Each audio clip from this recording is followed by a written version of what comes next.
Maligayang pagbati mga anak, sa kabila ng mga problemang inyong tinahak, narito kayo at tinatanggap ang diplomang inyong pinapangarap. Rivera Micaela R. Nagkamit ng mataas na karangalan. Mirabel Angeline B. Nagkamit ng pinakamataas na karangalan.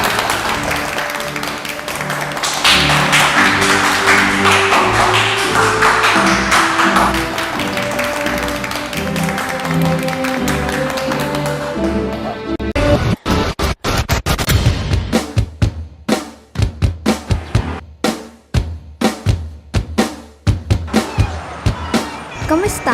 Ako nga pala si Mirabel, isang working student.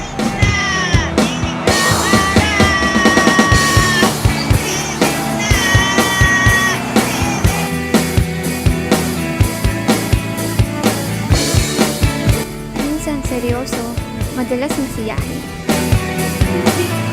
Ang goal ko ay makapagtapos ng pag-aaral, pero ngayong pandemya ay sinubok ang pasensya at sarili ko. Dahil sa lumalaganap na sakit na COVID-19. Dahil dito lumala ang mga nagkasakit at kailangan ipatupad ang lockdown. Bawal lumabas at maraming trabaho ang naapektuhan. Isa na rin ang tatay ko na nasama sa mga natanggal sa trabaho. Basta araw mo tayo.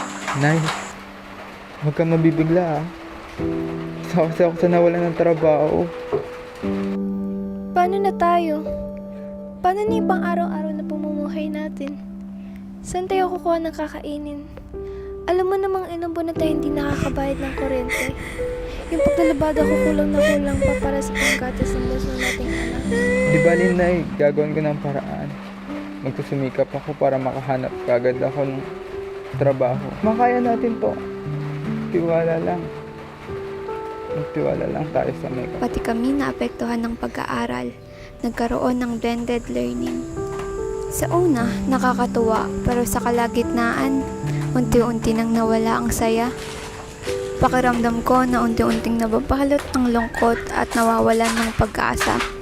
Na para bang kahit anong pagsusumikap, ako'y nawawalan na ng gana mag-aaral at magpatuloy na lumaban para sa aking mga pangarap. Po! Anak! Po! Matay mo muna itong kapatid mo. Sige po, maglalabas ko. Mga bagay na nagsisilbing lakas ko noon ay hindi na nagpapasaya sa akin ngayon. Labag sa kalooban na tila ba walang patutunguhan at walang kasiguraduhan sa landas ng aking tinahak. Huwag ka na mag-aaral. Di mo Hindi ka kaya. makakapagtapos. Kagaya ng ama. Di mo kaya yan. Di ka makakapagtapos. Kung ihahambing ko ang buhay ko, mayahalin tulad ko ito sa kwarto na walang ilaw, walang gamit, at tanging ako lang ang nandun at maliit na sinag na nagbibigay liwanag sa akin.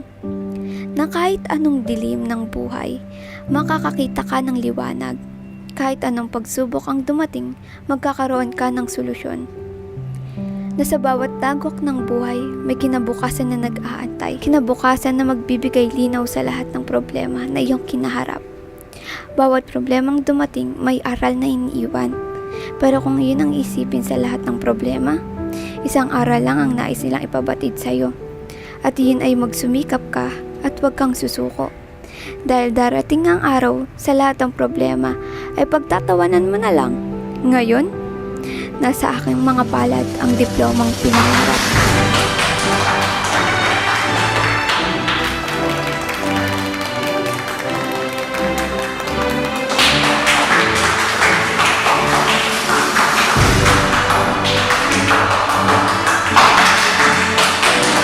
Muli, maligayang pagtatapos sa inyong lahat at binabati ko kayo.